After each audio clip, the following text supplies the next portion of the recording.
Okay.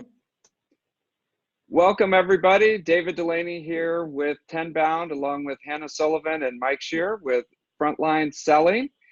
It is 11 o'clock California time, so we're going to go ahead and get started on how to think about hiring an outsourced SDR company and the pitfalls to avoid. And you want to stay away from those sharks that are in the water, and build your pipeline as pain-free as possible. So want to thank everybody for jumping on, and let's dive in. So Mike, you know, I want to thank you for joining us. Mike Scher is the co-founder, chief sales architect, a hero of mine. To be honest, we are a customer of Frontline Selling in the past, and definitely a friend of the industry. Mike, you know a ton about this topic, and I want to thank you for coming on. You know, how did you get involved in sales development and you know, starting Frontline? Well, David, so first of all, David, I think you guys are doing great work at Tenbound. Absolutely excited about being part of this event, and you know, appreciate the kind words and introduction.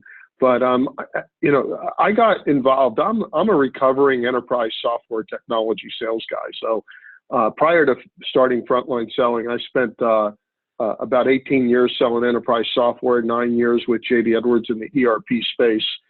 And it wasn't until I left JD Edwards when I started to go work for some emerging growth type companies that were on a fast track, companies that were venture funded, companies that needed to get to market quickly, that I found out that you know, it's difficult to do your sales prospecting and get into accounts. And I realized that while I was pretty good at it, I realized that there was other sales guys way more talented than I was who had trouble getting into it. And so I started to dive into why is that these really smart sales folks couldn't figure out how to effectively get into accounts, and I could. And it really came down to a couple things, and we'll probably explore some of these things as the half hour unfolds today. But it really came down to the fact is that I found out that they imagined that there were obstacles there that really weren't, on one hand, and on the other hand, there were obstacles that were there that they were totally unaware of. And we said, hey, if we could make people aware of what the real underlying challenges are and what they're trying to accomplish, their common sense and skill sets will just take over, and they'll be effective at sales prospecting and getting into accounts. So that was our thesis, and from there we began to study outreach efforts. We studied the science of outreach. We initially studied about 1.8 million outreach efforts, and we continue to study it day in and day out. And from there, that became the genesis of not only Frontline Selling, but our flagship approach to sales prospecting, which we call Staccato. And you know, happy to share some of those things as the webinar unfolds.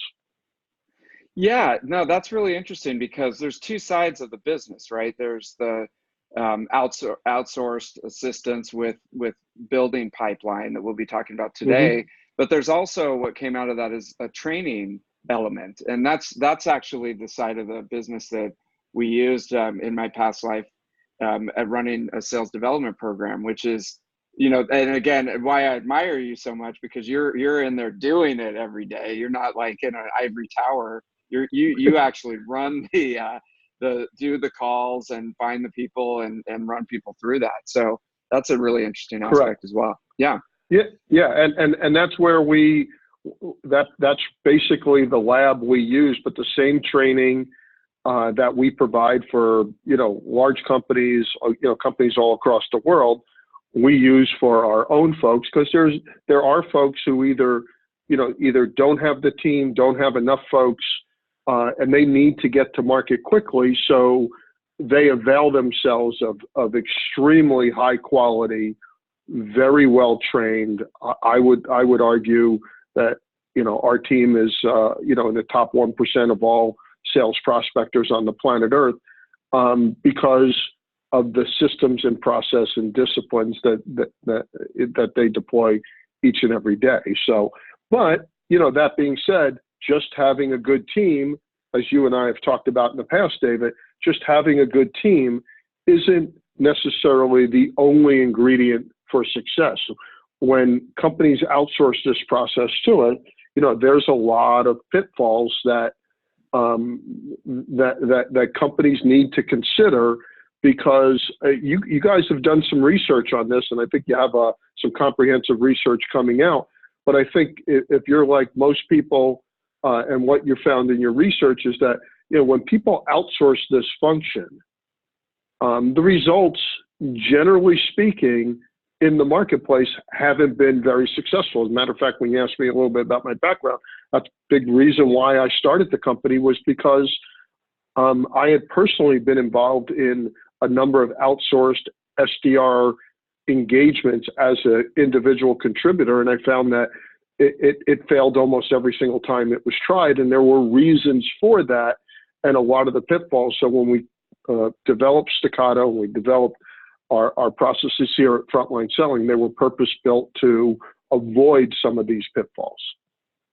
Yeah, that's a really good point, Mike. I mean, as we were putting together the market map and just trying to get a handle on the sales development industry per se, with all the different tools and the different services and the different boot camps and all these things, what we kept finding is that the outsourced industry, quadrant, the marketplace of outsourced SDR programs kept expanding on each. We're now at version 5 of the market map, and every time we update the market map, there's more and more of these companies, and we're just realizing that this is a big industry. I mean, you're in a very competitive marketplace, and that's how you get ahead of it.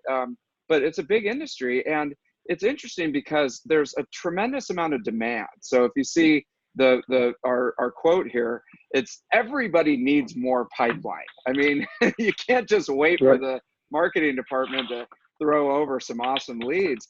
And so they say, okay, well, even if we have an SDR team, we have our own sales development team, let's call one of these companies and learn more about how to build pipeline fast and potentially outsource this function so that we can go to market quicker and all the benefits of building more pipeline. And so what we got curious about is, where's the information to be able to make that decision, and that's, as you mentioned, what sparked the survey that we're running right now to try to get in the heads of buyers who are evaluating programs like this. So there's a lot to think about. And then, as you mentioned, there's also these pitfalls that we should avoid. If you're thinking about, augmenting your current sales development program or potentially outsourcing it to these firms, what are the 2 or 3 things that you should really be thinking about? And that's why I wanted to talk to you, Mike, because I feel like if we get this information out there, people can partner with your company and the other firms and be more successful. It creates like a win-win if they know this information. Right. Yeah. So a couple things there, David. So first of all, yes, we are in a very competitive industry, right? The barrier to entry is not very high, right? Anybody with an internet connection and a telephone can become a sales prospecting organization. That doesn't necessarily mean you're going to be successful. What happens is, if you read blogs and they talk about what it needs to be successful, you'll typically hear a bunch of things that are very, just a bunch of platitudes, right? You need to partner together. You need to communicate effectively. You need to all those sorts of things. But there's a big difference between, of course you need to do those things, right? But knowing how to do it and the very basis of making an effective relationship work, where you have 2 organizations, in our case, Frontline Selling and our client, going to market as one. And not only is it difficult from a third-party outsourcing perspective, I would argue that a lot of times when companies try to hire this internally, particularly smaller teams, they have very difficult time executing. So there's three pitfalls we do want to talk about. The first is that many organizations grossly underestimate how difficult sales development is.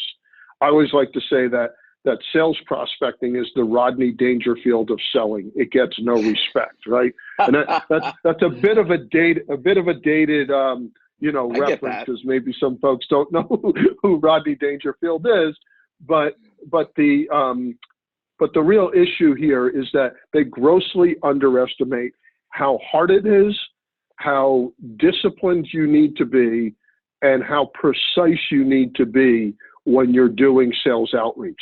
But it's also understanding the market that you're in, and we'll talk a little bit about this between emerging demand and existing demand, and we'll get to that in a moment. But I do want to go to the next slide and talk about what, first of all, you got to understand why sales prospecting is so hard, right? Number one is, and a lot of the stuff people inherently know to be true, but executives are busier than ever, and we're all getting way more requests.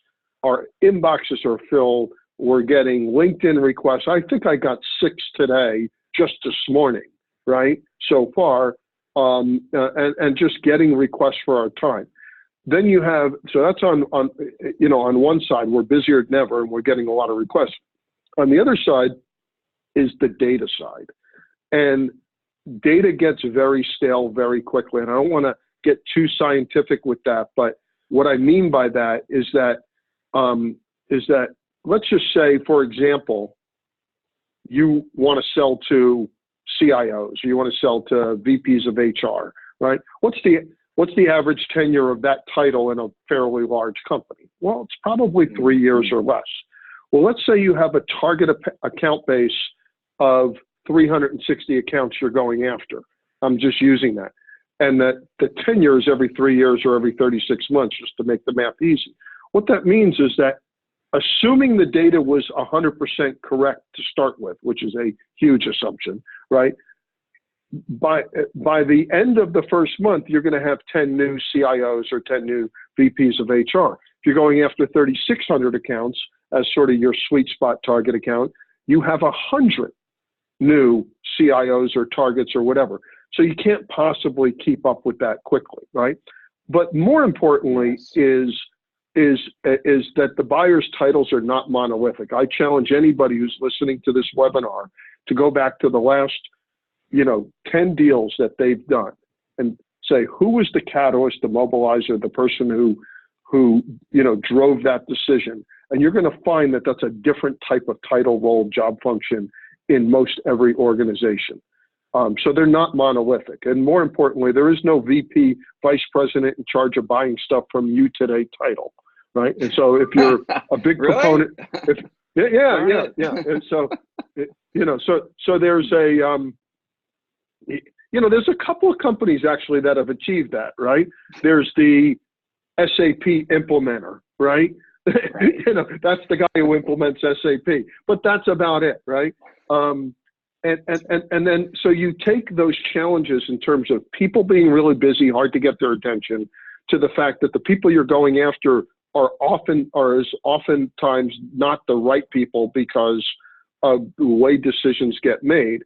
And then you combine that with the fact, and you think about this, and this is usually an aha moment for a lot of people, is when you think about it, the BDR SDR function is the only function in most organizations where the practitioner has to make a split-second decision, right? So you're then putting a lot of onus on that person, because a field sales rep or right, if they're in a presentation and someone asks them a question, it's perfectly okay for them to say, hey, I don't know the answer to that, whether we do this integration or blah, blah, blah, whatever it is.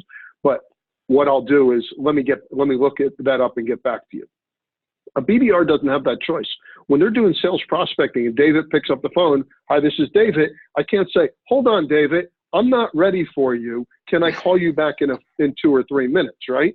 So I have to make a split-second decision and handle objections and things like that. So that's the environment that makes it real hard. But if you go again if you advance a slide one more, and we talk about the real bigger issue, is knowing the Yes. marketplace that you're in. Are you in an Mike, emerging just really demand? quickly, Yeah. you know, I just want to put a pin on how difficult it is. I don't think a lot of people understand how difficult sales development is. And those are some great points that you brought up. But the first and foremost is we got to get over, Google Rodney Dangerfield, if you guys don't know who Rodney Dangerfield is. We got to get over the Caddyshack. Respect factor. He's in Caddyshack. There you go. We got to get over the respect factor and realize this is a very, very difficult job. And a lot of times it's left to people who have very little experience. The managers come and go. There's not a lot of strategy put in. So we got to get ahead of that. And then to make it even more difficult, you a lot of times don't know what kind of market that you're walking into. So let's talk about the difference here, Mike, between emerging and existing. You're exactly right. So what we found is that a lot of folks, when they take a very simplistic view of sales prospecting, I have a target that I'm going after. I have a value proposition. I just need to deliver it. And if I do that, then people are going to fall all over me and want to talk to me. But then they find out very quickly that's not true. And the reason why they find out it isn't true is because they fail to recognize whether they're in an emerging demand market or an existing demand market. And this is terminology that the folks at Challenger, CEB, now Gartner, have come up with and really contextualized. But the difference between an emerging demand market and an existing demand market is, in an existing demand market, people know who you are. It's typically a more commoditized product, right? People know what the solutions are, who the providers are, and what business benefits they solve for. Think Salesforce.com for CRM, or HubSpot, right, for marketing automation, okay? In emerging demand, you're selling a solution that either it's in a newer space, people don't know who you are, they don't wake up in the morning saying, gosh, I need to buy one of these today, because they don't know it exists. It's a new way of looking at a problem. Henry Ford once famously said, if I asked the public what they wanted, they would have said a faster horse. In an emerging demand market, right, people are looking for the faster horse, yet as a provider, you're providing a newfangled way of solving or addressing a problem that they didn't look for. So that's why there's nobody in charge of this, because they didn't think of it. And what most people, David, grossly underestimate or don't realize is they don't look at whether they're an emerging or an existing demand market. And if you take an existing demand approach, when you have an emerging demand problem, you're almost sure to fail each and every time, because again, nobody knows who you are. So in an emerging demand market, you have to create the budget. You have to engage much higher, much more strategically. You have to engage with budget makers, not folks.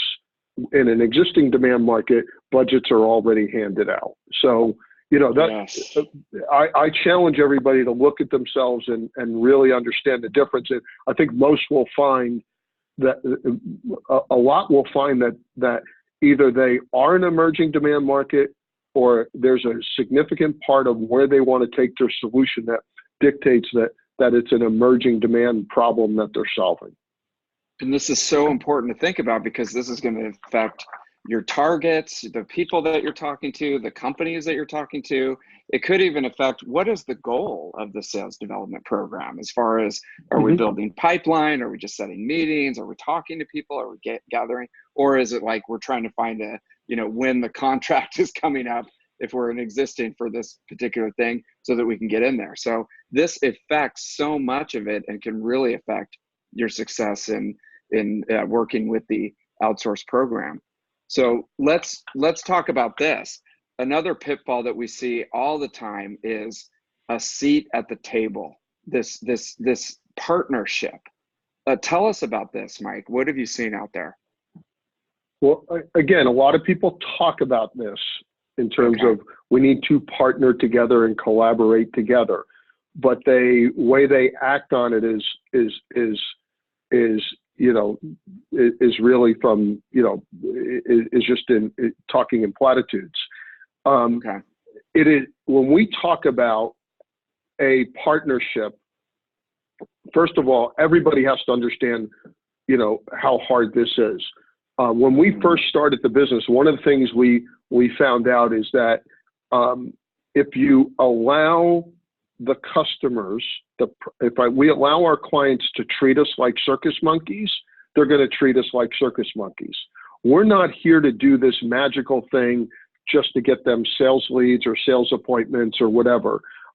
It's really hard to do, and and we can't do that in a vacuum. This is a codependent relationship that we need to rely on our clients. The client and the outsource firm, they need to lean on each other and really create, not just on paper only, but create a unified approach. You need to treat the third-party company as if they're your badged employees. You wouldn't think of going, for example, and having an event, a marketing event, where a lot of the high value prospects are likely to be, and not tell your own sales development reps or your own salespeople you're doing an event. So why wouldn't you tell and share that information with your outsourced partner, right? So now, but business is fluid, and not all these events are planned well in advance. There's opportunistic and things like that. There's lots of things, whether it's promotions, white papers, content being created, events or public speaking activities, or whatever you're doing, all these things matter.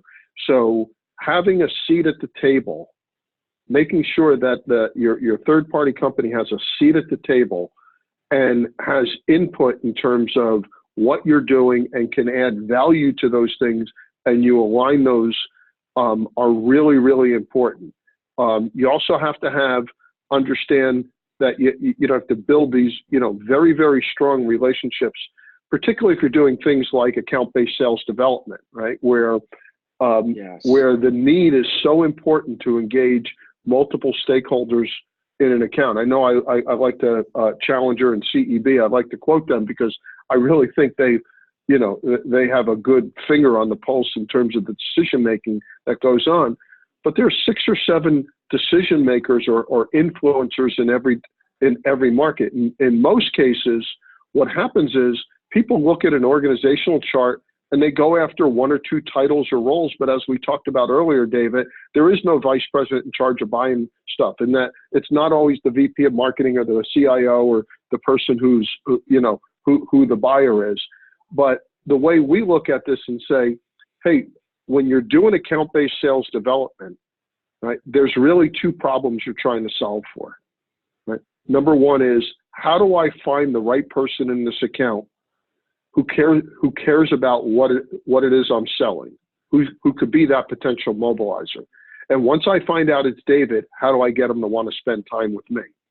Well, what most people do is they try to say, well, since you're the VP of marketing, you must be interested in this, right? And if you're not, you're a bozo, right? That's kind of how it comes across. But what happens is when you're trying to find out who the right person is in an account, one of the things we found from our study, it's probably the most important thing we found when we studied nearly 2 million outreach efforts, is that one of the things we found is that every organization has its own way it socializes information within the virtual 4 walls of the organization. They have their own 3-letter acronyms, their own formal and informal social structures. That is known, David, as the social DNA of an organization. And when you're doing sales prospecting, you're trying to solve, really simplistically, 2 problems. How do I find out who the right person is? And once I find out it's David, how do I get them to spend time with me? Well, the first one, how do I find out who the right person is? Well, I know I can't build, buy, or steal a list to find out that person, okay? I don't know who the right person is. David, you or Hannah don't know who the right person is in this account. But there are mysteries and secrets in the world. And the difference obviously being a mystery is something that nobody knows the answer to, and a secret is somebody knows the answer. Well, fortunately, what we found through the study is that locating the right person in the account who cares about what it is we're selling is a secret and not a mystery. The problem is, I don't know, Hannah doesn't know, you don't know who the right person is. But guess what? All or some of those people in the organizational chart know who the right person is. They're the ones attending the meeting. They're the ones, having the communications. They're the ones who are signing the projects and the accountabilities. So what I need to do is I need to communicate a message in a very purposeful way. And that purposeful way is in a way where the consumer of the message says, is this relevant to me or my boss? If not, then who, right? Now, we've all gotten hundreds of emails saying, can you point me to the right person who's in charge of, cloud AI, blah, blah, blah solutions, right? Well, I don't know who that is, right? But if you can say, hey, I want to talk to you, Mr. CEO, about building your sales pipeline. I want to talk to you about better controlling your inventory. I want to talk to you about making better decisions. I want to talk to you about hiring better people. Okay. Well, I want him to think about that and say, is this relevant to me or my boss? If not, then who? And if you do that consistently and you leverage and you understand this concept of social DNA, what will just naturally happen, because we are social creatures, is your message, your emails, your voicemails, your communications will naturally gravitate to that right person, to the person who they've assigned as saying, hey, we need to grow revenue. I want you to send it to David, the director of sales, and they'll actually do the work for you on your behalf. That's one of the huge things we found out particularly when we're talking about account-based sales development. Got it. Okay, so not only do you, as the owner of the project, the outsourced company has to multi-thread within the company that they're actually helping, but you also, when you're going out to talk to these companies, you can't just target one or two people. You've got to leverage the whole relationship from an account-based approach. So you need a seat at the table, and you got to do it with, and you got to do it with the right kind of message, which brings us to our third pitfall, right? Which is and this is another thing that people miss. Yep. Mm-hmm. Yeah, which is effectively managing variables. When you're doing sales prospecting, there's three variables you have to manage to, right? They're the three M's: the marketplace, the message, and the messenger. My father used to say when he was alive, before cell phones, used to say, when you have more than one clock in your house, you can never really be sure exactly what time it is. Well, if you have more than one variable you're trying to solve for, you could never really be sure where the problem is. So when you're considering an outsourced SDR function, right, you have to choose a company that can help solve for the variables. Well, fortunately, one of the variables is typically pretty easy to solve for: the marketplace. Most of you all know you go after Fortune 500 companies. You go after, lots of different, whatever, you go after supply chain or whatever it is. And so what you need to do is make sure that that the company you choose has a maniacally standardized process that the messenger that no matter who the messenger is, they always deliver that message in a consistent way. Because if you can control the messenger and the marketplace, that means the only variable you need to solve for is the message. And that's really, really important, because otherwise you'll never really be able to figure out exactly where the problem was. So in digging in, it could be one of these three things. It could be two of these. It could be three of these. But what people tend to do is it just kind of, they don't really dig into, is it the marketplace? Is it the message? Is it the messenger? They just kind of put a blanket judgment that this isn't working, Yeah. And just a real quick is that, Sure. We've all had a situation where we've had two sales development reps, Bob and Mary, right? Yes. Bob's struggling, Mary's killing it. So you tell Bob to sit with Mary and say, hey, do what Mary does. So Bob listens to Mary, Bob records Mary, Bob mimics everything Mary says, yet Bob still struggles. Well, obviously, it's not, it's not the message, because Bob's saying exactly the same words that Mary's saying. It's something Mary's doing as the messenger that's making it unique, making her effective in that case, right? So that's what you need to make sure, is that the messenger gets standardized. And then you only have to solve for one item, which is the message. Got it. Okay. So now let's say we have that nailed in. The outsourced company's starting to send over appointments, but they're not necessarily going to pipeline. Let's talk about, what happens there when, we're getting some meetings, but nothing's happening.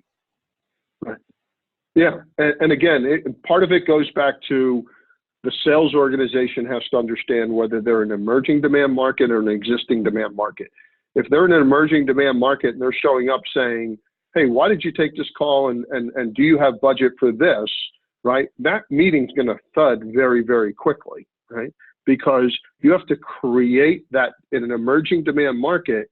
You have to uncover the business pain. You have to link the business pain to your solution. You have to create the demand and create the opportunity. And, it's really, really hard work. We talked about this before. But whether you do it internally or externally, when you hand one of those sales meetings off to, off to a sales rep, I mean, think about it as being, the cost of an iPhone or a new computer. And think about if you took that computer and that rep just took that, you got them a new computer, and in 15 minutes, they took the computer and threw it on the floor and smashed it into pieces and said, oh, can you get me a new computer? How many new computers are you going to get? Well, guess what? That's a lot of time, a lot of, how reps or organizations handle these sales meetings, right? Is a lot of time, effort has gone into them.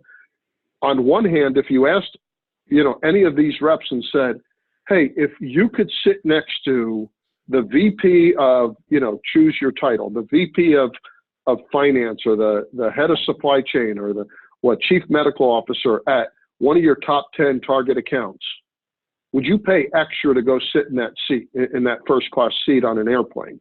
Of course they would, if you can sit next to them. Okay. Well, that's basically what the third party company is providing for you. Okay.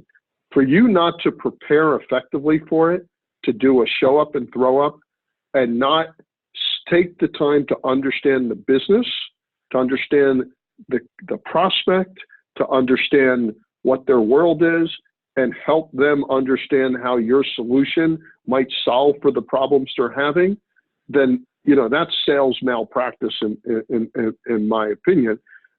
So it's not only working with the company to avoid the pitfalls, understanding whether, understanding that prospecting is hard, understanding that you're an emerging demand versus an existing demand market, understanding, principles of solving for variables, the 3 M's, the marketplace, the message, and the messenger.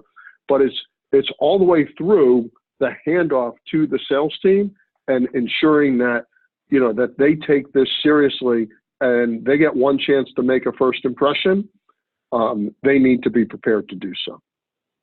Yeah, I mean, you're doing all this work. Say you nailed all these things, you've got a great relationship going, and then the sales reps just show up and they don't value it. And I love that analogy of it's worth a computer, because it really is. If you think about all the tools and the training and the ability to set up one of these meetings and just to kind of blow it off and not really value it, it's just such a huge waste. So these are some great things to think about, Mike. I mean, I think that this is really, really helpful for folks that are thinking about potentially engaging a company like yours, or looking at this as a way to augment their pipeline strategy. There were a few questions that came in, and while we were speaking, and Hannah, I want to make sure that we get to a few of those before we wrap up here. Sure. One of the questions was, do you like starting up market or from bottom up? Yeah, Well, and Mike, yeah, what do you think? well, all I can do is, I mentioned we studied this, and one of the things that was very clear in the study, particularly if you're an emerging demand, particularly if you're an account-based environment, the data clearly showed that the higher we started, two things happened. Number one was the higher we ended up in the account, and the more likely we were to penetrate the account. So, so starting at the higher levels, there was a clear correlation to that and outcomes. Now, that doesn't mean that you can just start high, that you can't start low and be successful, or if you start high, you will automatically be successful. Every touch, every outreach effort has to have a very specific purpose and has to be delivered in excellent fashion as well in order for that to be effective. That's huge. So it goes back to a few of those factors that we discussed in multi-threading the account and trying to find out, is it a mystery or a secret? And then also is it the marketplace? Are they ready for what you have? Have you thought about that? Is it the messenger? Is it the message? Is it a combination of those three? So you really got to double click on that. And one thing I was curious about, Mike, is with companies, if you've got a limited number of companies that you could sell to, do you kind of start with your bottom row companies that are not your dream accounts and work your way up, or do you try to go big right from the beginning? It's an interesting, question. If you have reasonable confidence in the value you provide, you should go big or go home, right? If you don't have a lot of confidence in the value you provide and you want to test it out, then you should probably test it out on the lesser. I would say, most of our clients, have a lot of confidence in their ability to deliver because they have delivered some solution to and provided value in the marketplace. They just haven't been able to, to do it at scale. Got it. Great advice. Hannah, Yep. I saw another couple questions pop up. Yeah, here you go. If the outsourced firm is failing, what should I do to remediate the situation? So if they're failing, if they're failing, first of all, success should have been, the first thing, if the outsourced firm is failing, they should be coming to you first before you going to them. So if they're failing, they know they're failing. They should be, and if they're failing, they should be coming to you and saying, hey, this isn't working. Here's a suggestion for moving forward. If that doesn't happen, then you have bigger problems because you don't have the right kinds of relationship and partnership. And, probably if you think they're failing and they don't, then, either they're acting like circus monkeys or you're treating them like that. But you really do have to, if it's failing and it's not working, you got to sit down with them and have an honest discussion and say, hey, what's working, what's not working. And before you throw the baby out with the bathwater, I think you probably, if they didn't come to you with suggestions, you should be disappointed, but you should ask them for some suggestions in terms of what would you do to fix it, because they're in the trenches. 100%. And I think, if anything that we take away from this information, it's that you cannot just hand the company a list and give them a few scripts and then just walk away and wash your hands of it. You've got to have those, you mentioned it a few times, those strong relationships, treat them like they work right there, that you said badged, they work right there with you at the company. Bring them in, to the conversation so that it doesn't get to that point. And then, of course, if they really stink and they're failing, then call Mike at Frontline and go from there. Happy to have that discussion and see if we can help, for sure. 100%.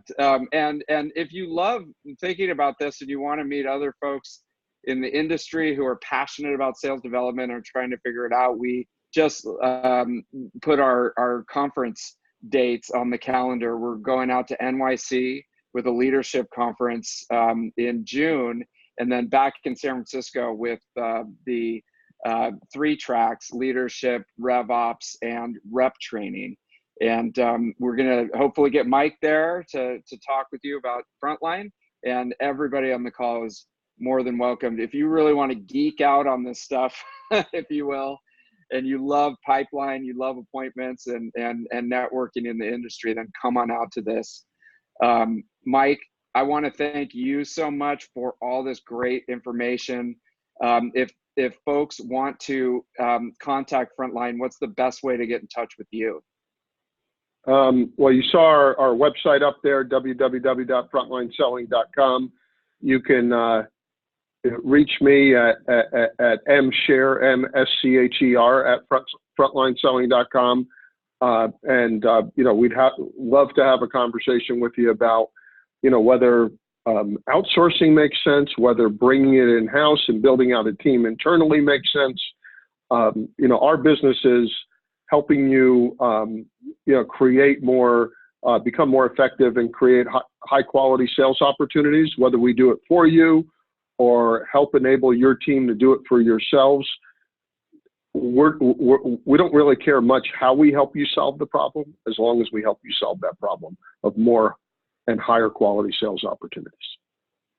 I love it. I love that attitude. Mike, this has been amazing. And definitely everyone on here, let's connect on LinkedIn, cruise over to there and just let us know that you were on the webinar. Leave a comment. If you're watching the recording, let us know what you think. And if you have any questions, hope to see you at the conference. And Mike, thanks again for jumping on. Thank you, David. Appreciate it. Love all the great work that Tenbound does.